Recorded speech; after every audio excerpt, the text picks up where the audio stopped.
ይሄን ከነገረሽ አትጠራጠሪ፣ ያፈቅርሻል።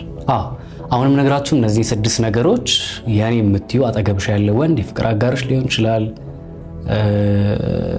ገና ለመጀመር ከራይ ያረጋ ያለ ወንድ ሊሆን ይችላል። ብቻ አሁንም ነገራችሁ እነዚህን ሐረጎች ወይ ቃላቶች የሚነግርሽ ከሆነ አትጠራጠሪ፣ ይወድሻል፣ ያፈቅርሻል።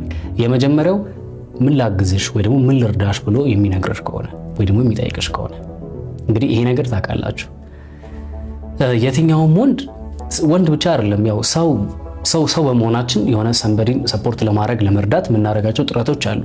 ግን ከዛ ባለፈ ግን ሌሎች ሴቶች ጋር የማያደርጋቸውን አይነት ነገሮች አንቺ ጋር ብቻ የሚያደርግ ከሆነ ለምሳሌ ምን ላግዝሽ፣ ምን ልርዳሽ፣ ምን ልደግፍሽ መጠየቅ ብቻ አይደለም እንዲህ ብታረጊው እኮ ይሄ እንደዚህ ቢሆን በዚህ ብትወጪ በዚህ ብትወርጂ እንዴት ታይዋለሽ አይነት ነገሮች እንደዚህ አይነት ነገሮች የሚልሽ ከሆነ አትጠራጠሪ፣ ይወድሻል። ምክንያቱም ሰፖርት ሊያደርግሽ